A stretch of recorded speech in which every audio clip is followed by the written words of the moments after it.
So if you've ever wanted to know what it's like to work for the mayor, what it's like to work for the Secret Service, yes, the Secret Service, and also the Youth Crime Prevention Coordinator for the City of Mobile, well, that's what we're going to talk about. We're going to peel back the curtain and show you all the details. G100 FM plays more of your favorite songs.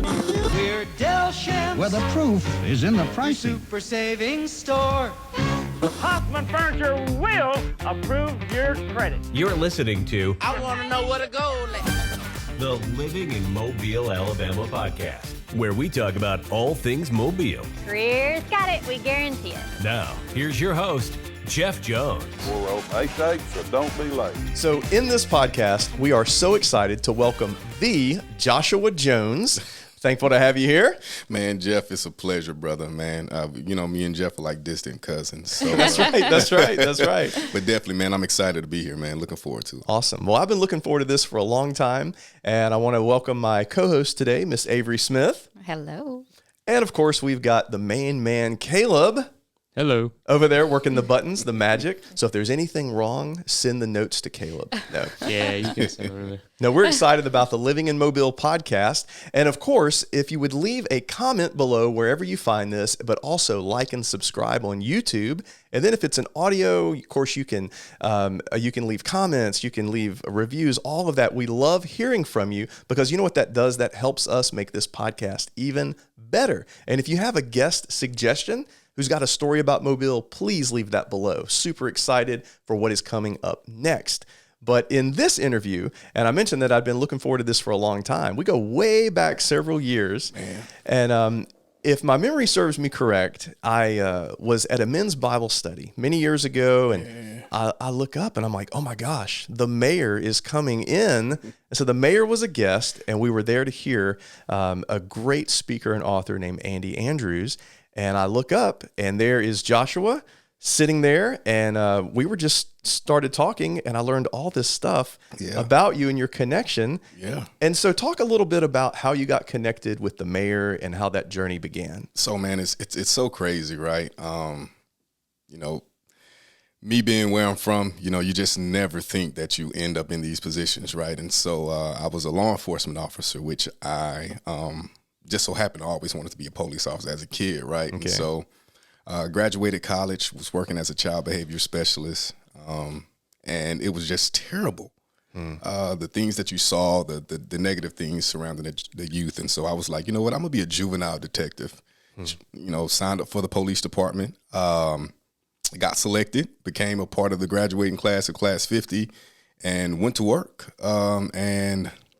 Got some great opportunities. I served as a criminal apprehension team specialist with 2nd Precinct. And during that time, I got deployed to Romania with the Army, right? And so I spent about 9 months in Romania on a deployment. Got back from Romania and got Officer of the Month. The first month back on the job, it was crazy. That's wonderful. You know what I'm saying? Like, I came back ready to work. They made jokes about it. It was like that deployment came back and made him Terminator, right? So I got Officer of the Month, and when you get Officer of the Month, you get opportunity to sit down with the chief and the mayor. Mm-hmm. And this was Mayor Stimpson's, I think it was going into his 2nd year. And we sat down and we had a conversation.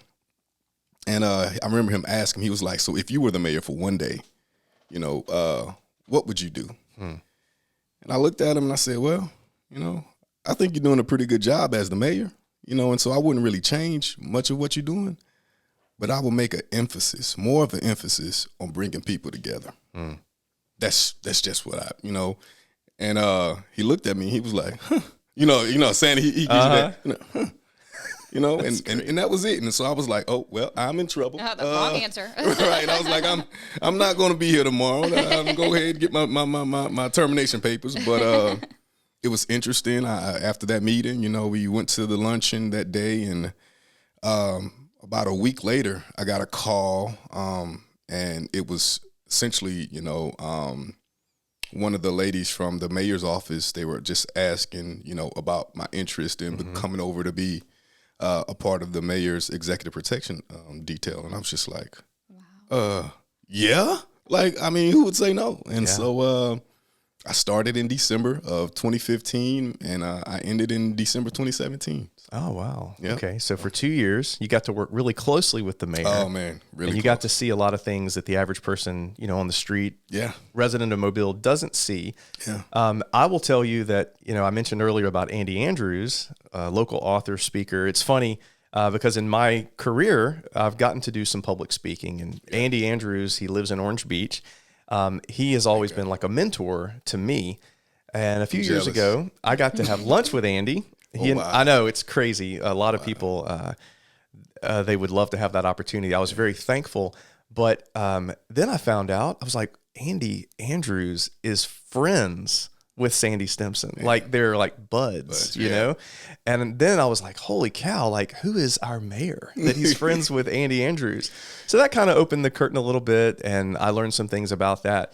But you got to see that firsthand. Yeah. And you got to really see the inside and Sandy's habits. And the thing that's always, I guess, inspired me about the mayor. And of course, this is me viewing it as someone on the outside. Right. But I got the impression that Sandy really had a grasp on all aspects of life because of the company that his family owned, worked with. Again, I'm touching on this because I only know a little bit about it. Yeah. But that Sandy had really worked in all aspects of the company.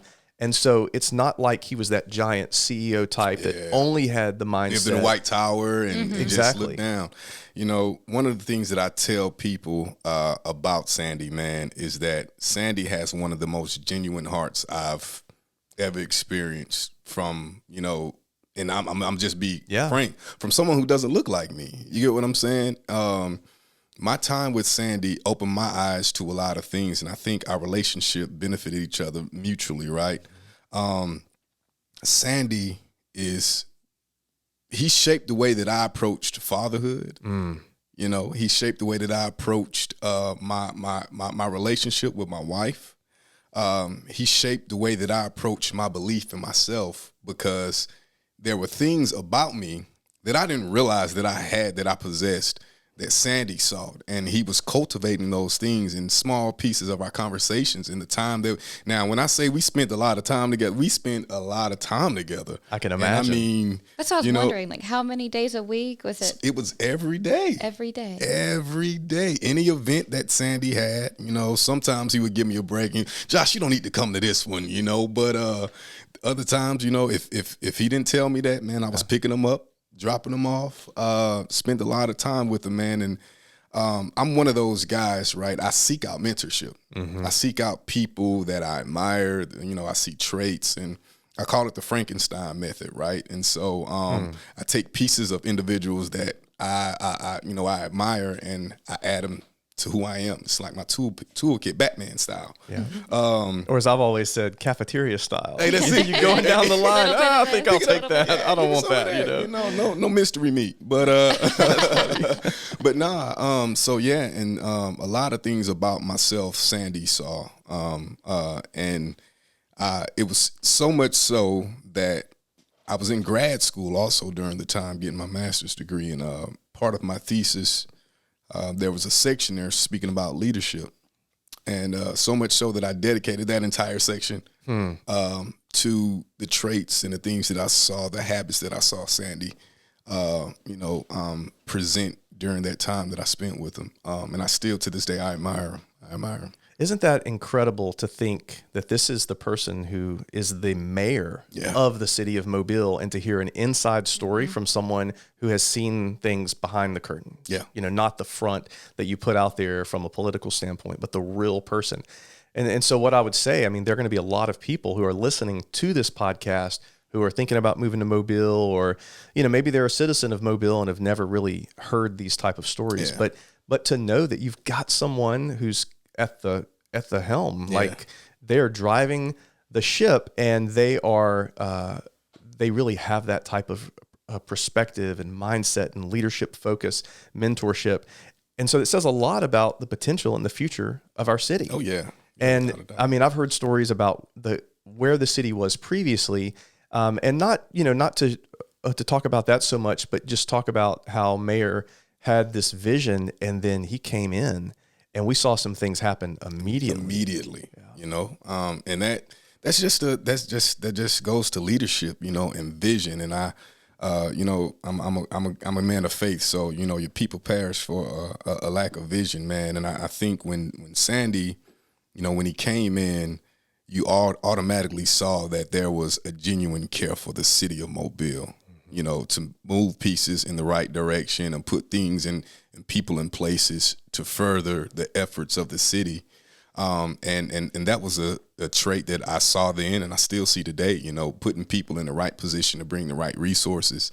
One of the things that I can say that I admired the most was every day, I'm not exaggerating, Jeff, every day when I would pick Sandy up, we would pray. Wow. Every morning before we left his driveway. Sometimes we would leave the driveway and we'd get down the highway and he had to make a phone call, but then hey, let's get it real quick, And so every morning we would pray, and part of his prayer, was lead his people along the paths of righteousness for his name's sake, and also to bring the right people and the resources to the city of Mobile so that it can prosper.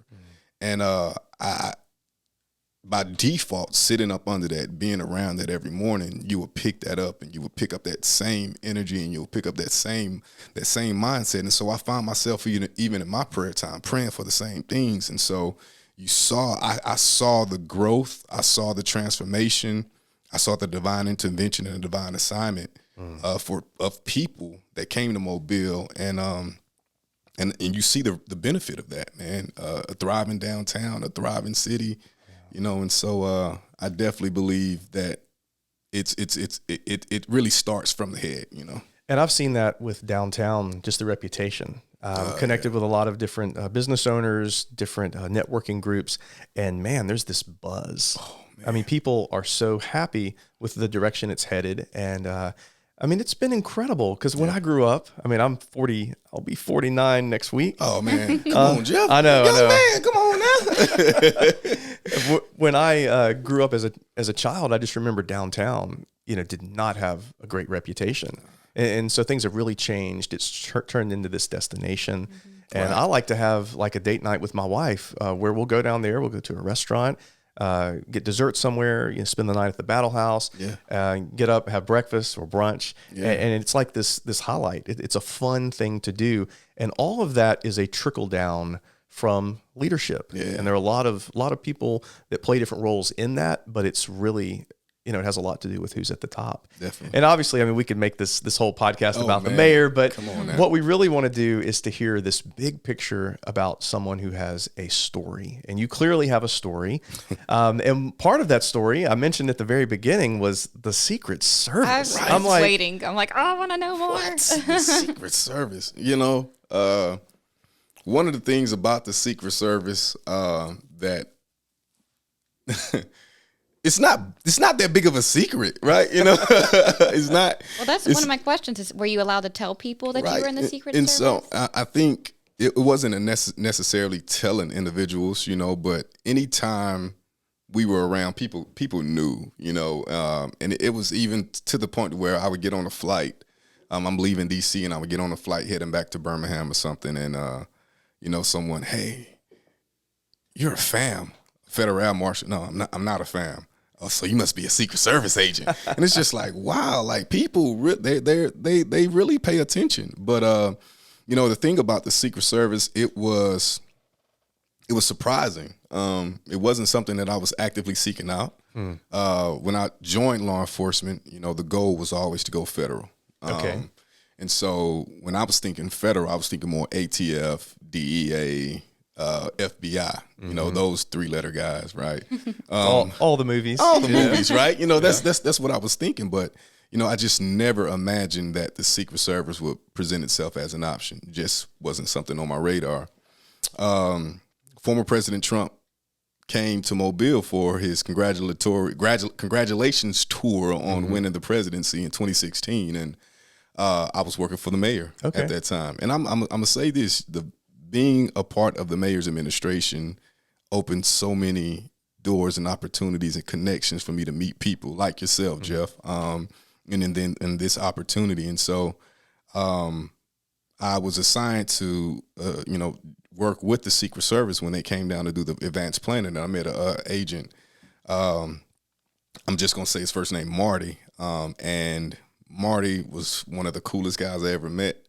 And at this time, I'm a young man. I think I was 27 at the time, 26 at the time. And he was just, hey, just giving me a lot of mentorship for it was like a week. We spent like a week together. Oh, wow. Yeah, man. Just now that alone right there. So that's something that I think most people don't realize. You're talking about there was a visit that was going to happen and the prep work that went into that. Oh, man.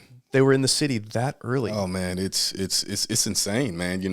Some of the preparation that comes along with that, the training that comes along with it, man, it's no wonder why, those guys are what they are. And I'm blessed to say that I had the opportunity to be a part of something like that. So amazing. The detail, the detail associated with it. And so they are some of the best, at what they do. And Marty, man, he is the individual that made me believe that it was possible. And then like it was right at a year later, I got a call and he was like, hey, I'm gonna send you something, fill it out, and we'll see how it goes. And I did it and got a call back 2 months later, and the path began, Wow. And so it was interesting, man. And as far as that journey, obviously, there's certain things that, you have to keep private and so forth. But what is something that the average outsider, like myself, would be really shocked to find out about the Secret Service? I know there may be many things, but, what is something that we just wouldn't expect? That the Secret Service isn't a secret, but also that would be number one. But also that the preparation that goes into becoming a special agent with the United States Secret Service it's probably some of the most intense, mentally, emotionally, spiritually challenging training that you'll probably ever experience in your life. Wow. Did you have to pass a test or anything? Yeah. So there's many tests that you have to pass. You got to go through different types of training, criminal investigation training program at the Federal Law Enforcement Training Center. Then you have to go through what they call special agent introductory training in Beltsville, Maryland. And it's all special agent specific. And I'm telling you, it's challenging. But the experience of being able to see, the country's leadership, same way that I'm looking at you sitting in the room, to be around all of that power and that inspiration and that, those pivotal moments. Some of the things I'll never forget. I just never forget. Is that what happened when you were standing there at Trump's rally? Just like, I can't believe this is happening. So what's crazy, I have a picture on my phone, right? At the rally here in at LAD, someone took a picture of me standing in the background while former President Trump was walking up the stage, and I was just like, whoa. But this was before I was an agent. Mm-hmm. And so I was just like, whoa. Oh, it looked like you were with the I looked like I was an agent at the time. And so I was just like, whoa, that is like some crazy foreshadowing, right? And Wow. So I want to see that. Yeah, I'll definitely show it to you guys after this. A But preview of things to come. yeah, Right? and didn't even realize it. But I think the main thing is that, man, it's possible for anyone out there who's aspiring to go that route. It's really possible. Mm-hmm. It's possible. Well, and I think about the amount of trust that they have to develop in a Secret Service agent, because you are literally within, you're right there. Yeah. And so if that president is the most powerful person in the world, then they're placing you right next to that power. And so the amount of trust, background checks, all of that has to make sure that you're not going to do something that, because it would just take 1 second. Yep. That's and so you possess the highest security clearance, out there for the Department of Defense, Department of Homeland Security. It's a top secret SCI. So you go through an intense background check. I had my third grade teacher. No exaggeration. She's a friend of mine on Facebook. Okay. Once I completed the process and I posted a picture of me graduating from Federal Law Enforcement Training Center, and she sent me a message on my in my inbox, and she was like, now that you're finished, I can say some guys from, they called and they were asking about what kind of student you were. And I was like, my word. That was over 20 years ago. I don't remember that. And I was just like, man. As a third grader? As a third grader. I said, man, I'm so glad she didn't tell him I stole that piece of peppermint out the can. But man, like that type of stuff, like they are that serious with it. See, boys and girls, it does matter what you do in grade school. Yep. Don't push Susie. Definitely. So they go back, man. They go back. I had neighbors. Old lady that lived across the street from me, man. She was so sweet. I came home one day and she came and knocked over my door. I think she was like 85. She walked across the street and knocked on my door and she said, I just want to let you know the most handsome man I've ever seen in my life just knocked on my door asking about you. Are you in trouble? And I was like, no, I'm not in trouble. I'm not in trouble. But yeah, so they're that serious. That is intense. Well, that time with the Secret Service, obviously, like you've mentioned, it's something you'll never forget. No. And then, you've left that position and you're back in Mobile. Yeah. And, obviously we can talk about this a lot, but tell us a little bit about this role, maybe how it came about. Yeah. And there's so much going on. And I was made aware of this by watching a video that was recently released. And I saw it. I thought, oh, this is amazing.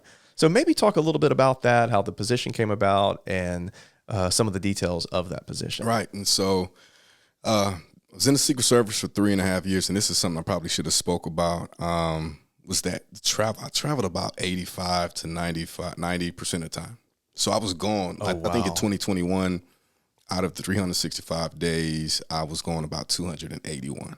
Okay, so what I did in the band was nothing compared to that. I apologize for anyone that I made a big deal about that. It was insane just for the simple fact that, the details and the demand, and we were already short, personnel. So, you were traveling often. You were traveling. Sometimes you come home for 2 or 3 days and then you're back gone for 3 weeks, Wow. And so for me, that was a lot, and I have a family. I have, my twins, my Ava and Eva and Mia, and my wife, and it was hard on family life. And so looking for an opportunity or looking for something new. And so when I got the call, I got the notification about this position, it was almost like a no-brainer. It's everything that I feel like God has purposed me to do. I was doing as a law enforcement officer, and yes, as a Secret Service agent, it was amazing. You experience some things, but there's a piece of you that's missing, and that piece is being engaged in the community where you live, to be able to affect change in some way, right? Well, the band Journey said it best. Yeah. They say that the road ain't no place to start a family. Yeah. And that, obviously they're talking about being a musician, but that, really resonated with me when I decided to leave the band. I mean, I left the band the week we had the #1 Christian song in the country.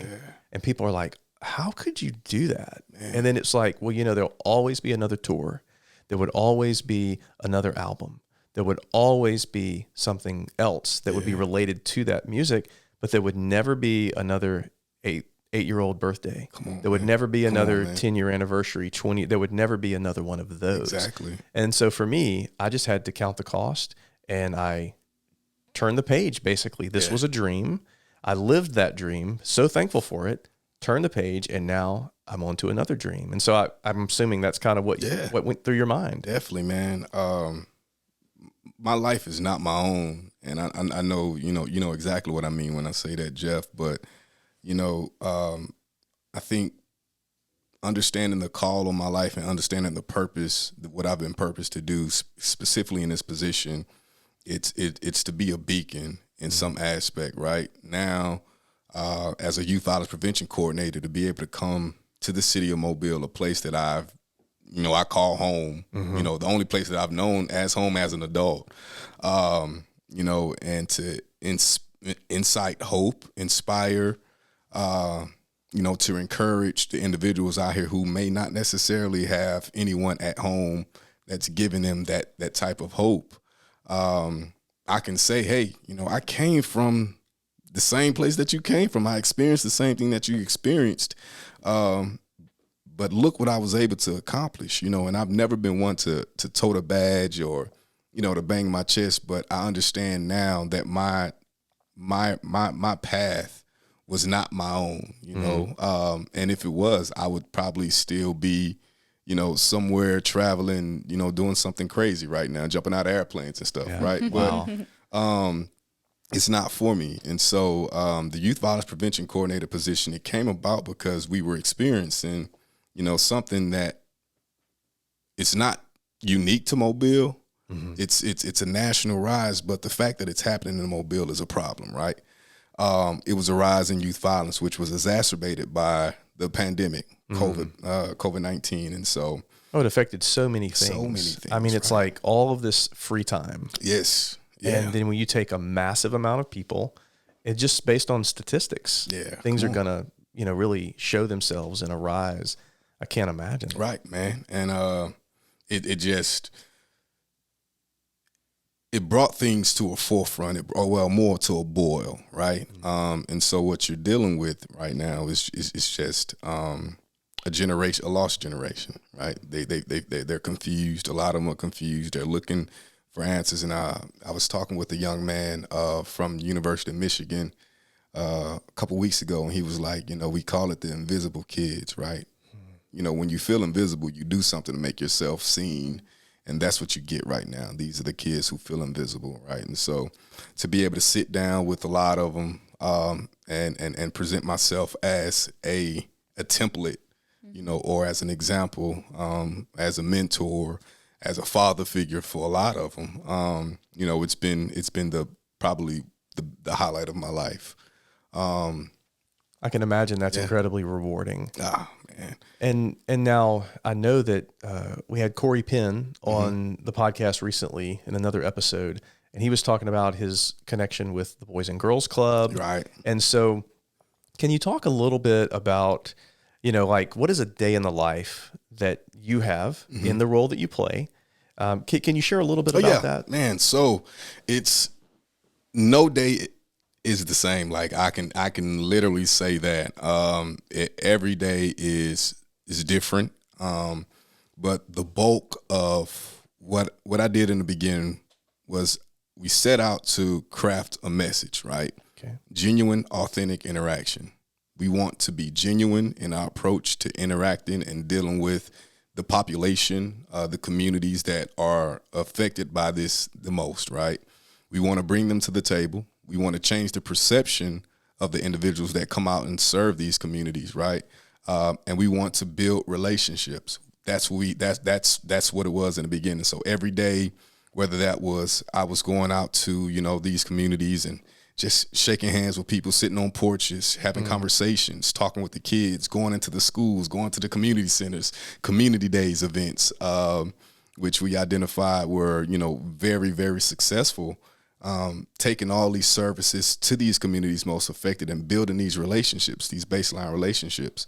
And then Youth Violence Prevention Week, which was just a week dedicated to activities and engagement with the youth. And so now I moved on into what I call phase 2, which is completely academic place, right? Okay. Of research, gathering data, baseline data, so that we can make the proper decisions and bring the programs to the city that will help the youth. And so whether that's in office, whether that's at USA, whether that's at Spring Hill, whether that's with DHR, like it's so many different pieces to this puzzle, man. And I think that for me, that's the beauty of it, as a coordinator, right?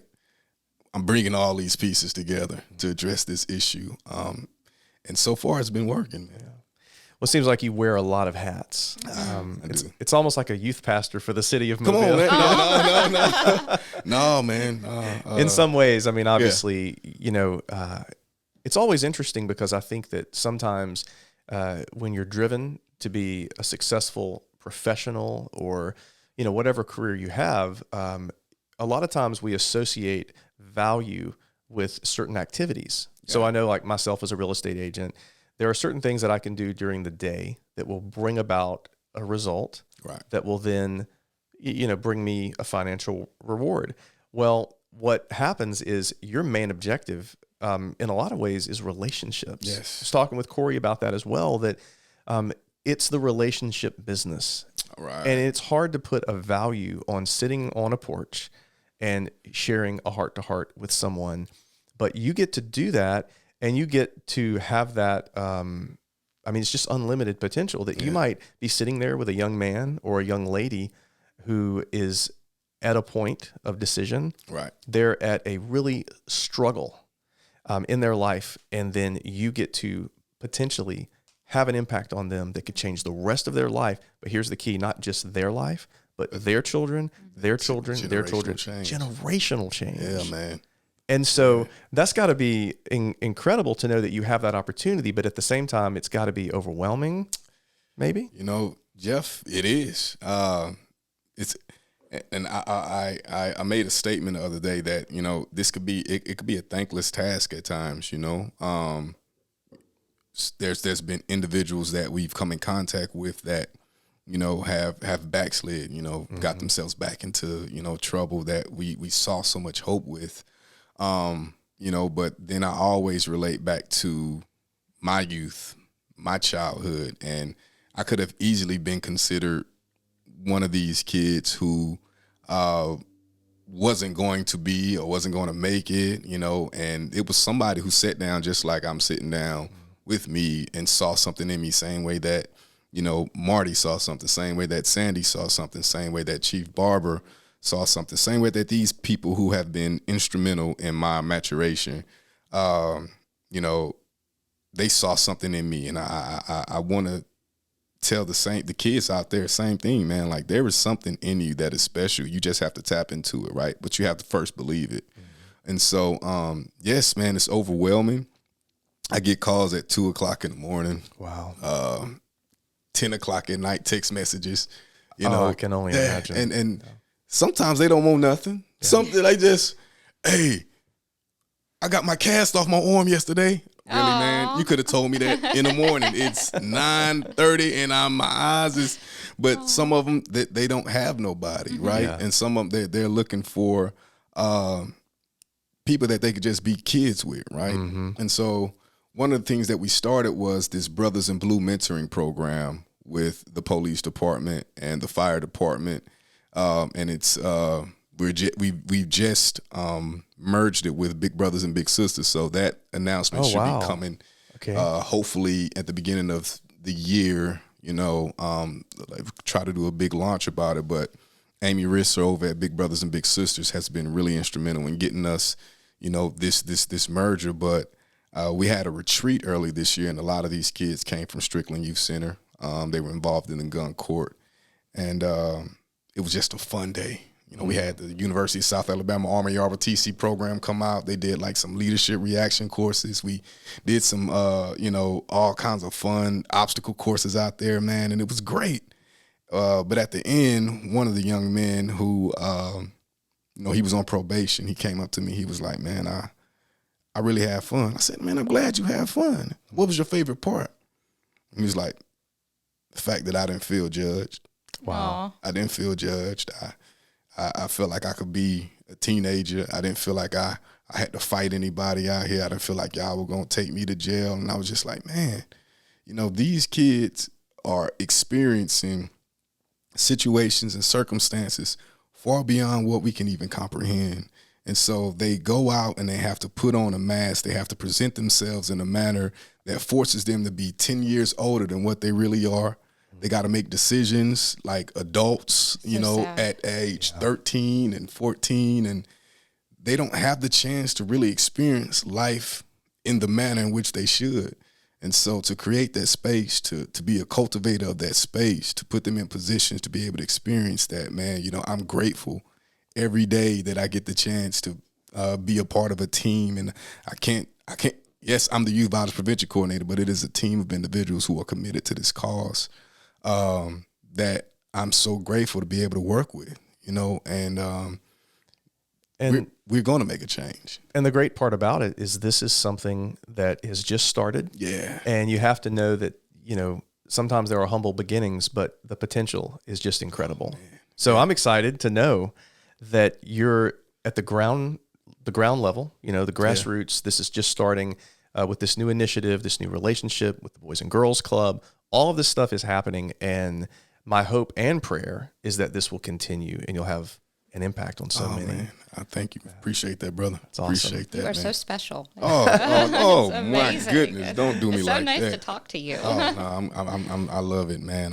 I'm grateful. I'm thankful for the affirmation. Because like I said, sometimes this could be a thankless task. Well, but I'll always be thanking you in my head forever. You're so special. Appreciate it. Well, one of the things that we like to ask guests on the show is, what do you think that Mobile, Alabama does well? Now, before you answer that, I'm going to ask you the other of what they need to work on. Okay. But what do you think Mobile does well?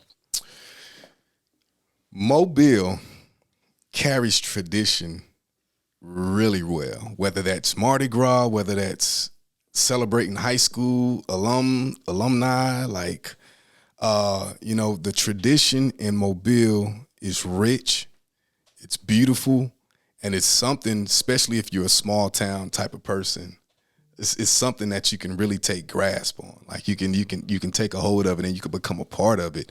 I think in turn, the same thing that they do really well is the same thing that they can work on, is that they carry tradition so strongly to where it almost keeps them boxed in, It's beautiful. I love Mardi Gras. I love the time that we spend together. I love the way that we celebrate. I love the fact that we can really take hold of, the beginning of Mobile and what it represents and how, it has played an impact on where we're at right now. But the same thing I feel that we do really well is the same thing that in some aspect keeps us as the city of perpetual potential. Yeah, there tends to be, and obviously, this could be a whole different podcast, but some things, like you mentioned, it celebrates certain things, but then it also, some of those things that celebrate, they can also encourage continued division. Yes. And separation. Correct. Some of the other guests we've had on here have talked about how there's a need to have greater community. And what I was talking with you on the phone earlier was about, you can live in different segments of Mobile. You can kind of live in a little pocket. And you've got this community. You've got Saraland, you've got Satsuma, Theodore, West Mobile, Sims, all of those areas. But what is so great about Mobile is it is big, has a large land area, but some of the people who live in Theodore are not connected at all with someone who lives in Sims. And someone in West Mobile is not connected with someone who lives in, Saraland. I know those are outside of the city, but it was good talking with Corey Penn with District 1 because he mentioned some things about District 1, and I thought, man, I don't even know what you're talking about. Like this is in my city, and these are areas that I don't know about. And I think we need to do a better job of bringing down the walls. Come on. Connecting so that he mentioned a restaurant. It was Soul Heaven Cafe, I believe, off of Highway 98. And I'd never been there. And he was talking about how great it was. So the other day, I just drove my car down 98 and it wasn't lunchtime. So I wasn't able to eat at the point, but I walked in and I thought, this is awesome. Yeah. Like, why have I not known about this? Man. Well, to he be honest, texted me. He was like, "There's 70 different veggie options for you. You're gonna love this place." That's the veggie. I love it. No, but I just love vegetables. You love okay. A little unknown fact about Miss Avery over here is that she worked at a seafood restaurant for 4 years and hates seafood. It's not that I hate it. I've never tried it. It's just you've never not like even a shrimp. No, thank you. What? Isn't that wild? It stinks. we're not gonna name the restaurant. Well, no, it's all seafood. Shrimp stink, crab stink, they all stink. What? But it's so delicious. I'm sorry. More for you. Here you go. Yeah. Next time I eat a crab leg, I'll toast and dedicate it. That's it. That's it. She'll never have this. There's no convincing her either. No. The mind has been made up. He's way more finicky than I am, so That's true. He That has is no true. room to talk about me right That now. is true. I have the palate of a 5th grader. Yes. It's all right. That's it. That's You know, it. Cheetos and gummy bears, man. That's food for champions. That's right. That's right. For sure. I have proven that. But it's interesting. And on that note, there's a lot of great restaurants in Mobile. Right. But I think that we need to do some self-reflection. Yeah. And I think this is something that every citizen of Mobile can do. Yeah. So Mobile is very diverse. Right. But I feel like in that same sentence, Mobile is also very divided. Yeah. A lot of that comes from the way you're raised. Exactly. I mean, so many people in the South are raised in a certain mindset. Mm-hmm. You grow up this way. You just kind of live this way, and it's not that you're doing anything with intention. It's just the way it is. Yeah. And so you tend to stay with people who look like you, think like you, all of that. And yet, I feel like in doing that, you're missing out. Missing out on so much. So much. You know, another quote that Sandy used to say so often was, 10 years from now, you'll be the same person you are today, except for the books you read and the people you meet. Right. Yeah. So just imagine, you know, in the South, you know, the literacy rate is extremely low, you know, unfortunately. So just imagine you have people in Mobile who've grown up, don't read much, don't operate or connect outside of their group.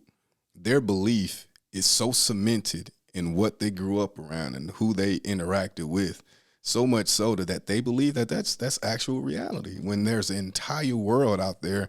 And not even speaking outside of Mobile, but right here within Mobile, you know, I've met some amazing people.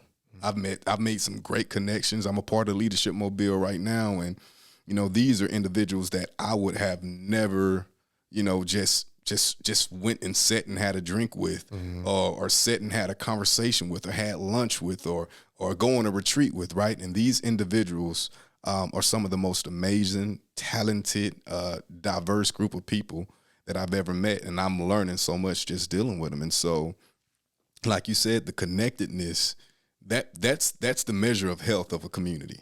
How connected are the members of the community, not just to the services that the community provides, but to each other, right? That's how you can measure whether or not a community is healthy. And I think Mobile, like you said, we can definitely work on being connected to services, but also to each other. I think it's interesting, and you touched on this, having the same mindset for someone who has not had opportunities, you know, to read certain things and being exposed to certain things. Like, this is a crazy story. And when I heard this, I had to pause. I could not believe it was true. Several years ago, I got a phone call from the Mobile Public Library, and they wanted me to be a motivational speaker for their staff. They were having in-training or in-service. And of course, I was like blown away. I'm like, oh, what a great opportunity. You know, so of course, any good public speaker, like Andy Andrews would encourage me to do, is to do your research. And so I went around to multiple locations and got to talk with the librarians at all these locations around the city. And then it was very educational, opened my eyes. But this goes to show you the state of mind for so many and some of the communities and how they're disconnected. They told me that they are almost like a verbal Google for so much of the community. And what I mean by that is the phone would ring, and this would be from people who did not have internet access. This is in the city of Mobile, and they would need you to look up something. They would need you to get the answer for something that most people we know would just pull out their phone or pull it off a computer and find it. And that's what they spent a large portion of their time doing, was a telephone Google. I could not believe that. And I mean, this was a lot. This was not just a phone call every now and then. This was probably 80% of their day. It was a lot of their day was consumed with that. And they are truly a service provider in so many ways. And so that really opened my eyes to say, wait a minute, like, I don't know of many people who do not have internet or who do not have, a smartphone to do that and whatever. But there is a whole segment of the population who does not have that. And so our city, we have a lot to do to help bring that up, to raise that up, to provide services, to provide awareness. Because you know what happens when you have an opportunity to learn? Yeah. Then there's no limit. Yeah. But if that opportunity is not there, then that's when the limits are there. Yeah.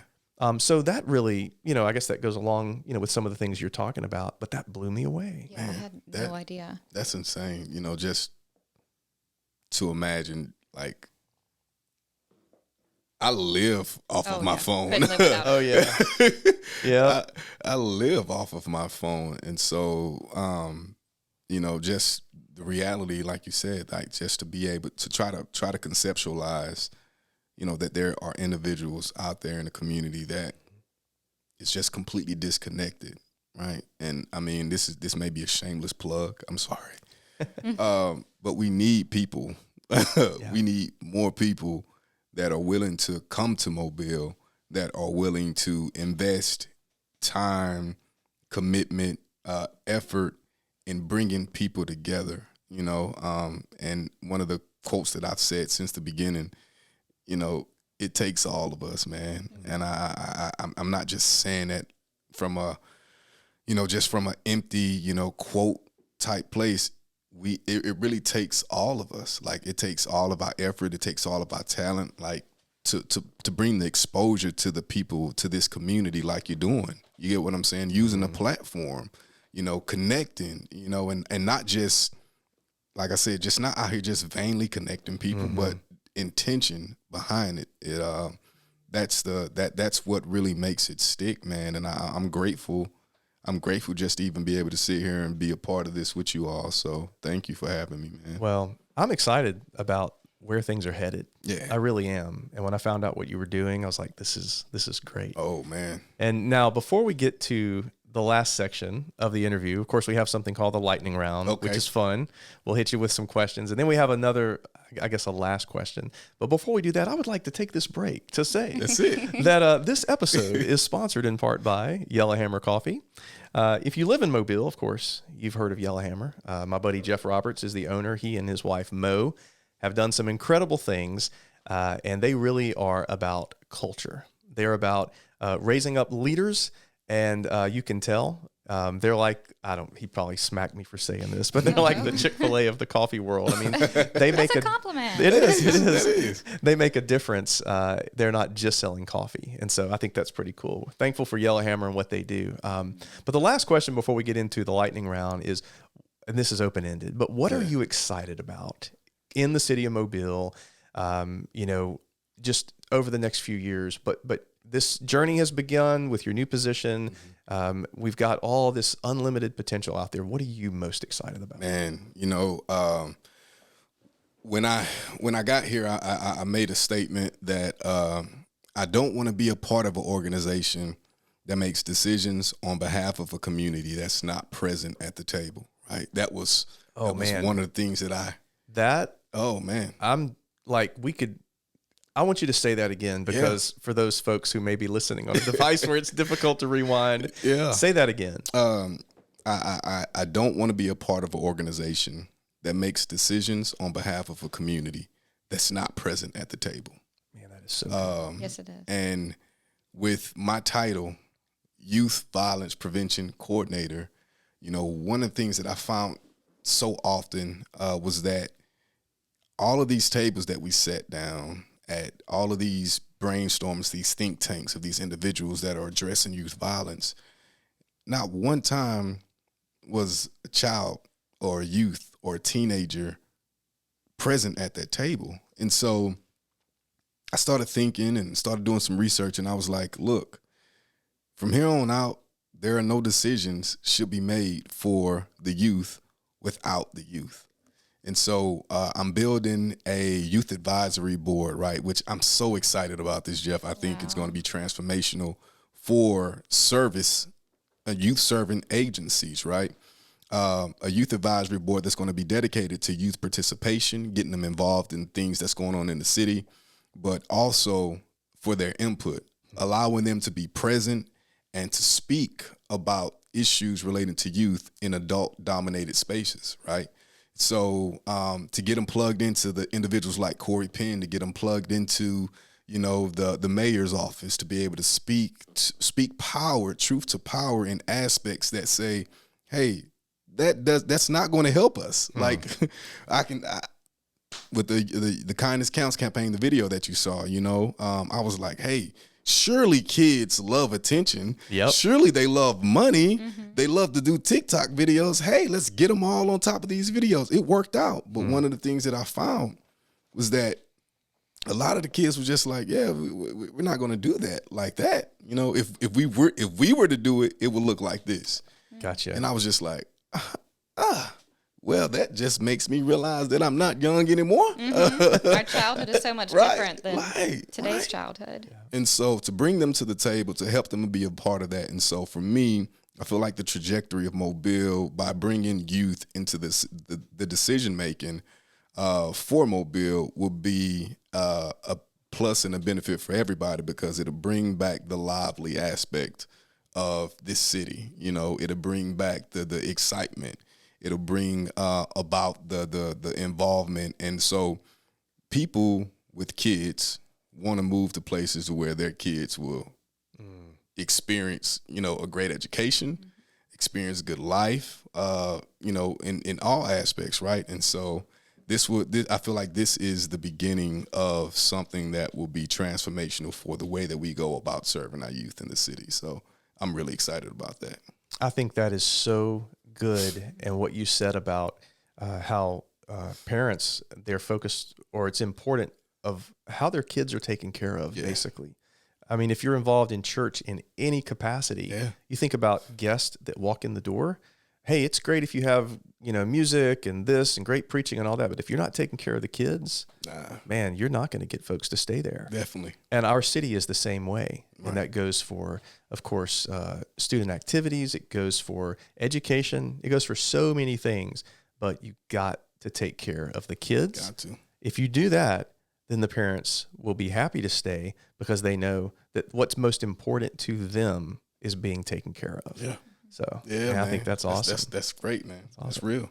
Well, man, are you ready for this next part? Woo, I don't know, Jeff. I don't know. Let's see. We call this the lightning round, and this is where Avery's going to ask some questions. And if you've been in Mobile any time at all, then you're going to have possibly a personal connection with these answers. Man. And it's just going to be, just say the answer. There's no need for, any deep discussion or whatever, unless you feel like you absolutely have to, which we've had several of those. And then, of course, if you feel like you can't answer, then you can just plead the fifth. Plead the fifth. Fifth. F. That's it. All right, got you. Come on. While I pull it up, do you have a favorite restaurant here in Mobile? Coma Bistro.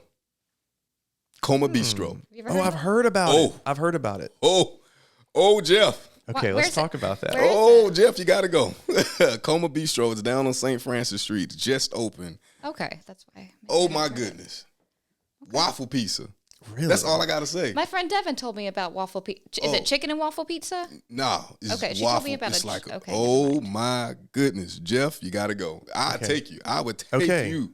Man, I'm a pizza connoisseur. Tony Davis, and gosh, man, the owner of Secret Scientist. Yeah. Okay. It is delicious. Y'all have to go. Wow. Treat yourself. Okay. Well, there we go. It's on the list, Caleb. It jumped to the top. Caleb, you going to go with me?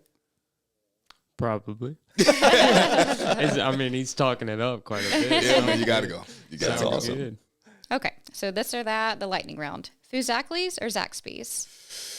Can't fake the food, man. That's right. Can't fake it. Dreamland or Meat Boss? Meat Boss. Old Dutch or Marble Slab? Oh, Dutch. Cravers or the original Oyster House? Ooh, don't beat me up. I'm going with the original. It's whatever you like. That's it's it. Fine.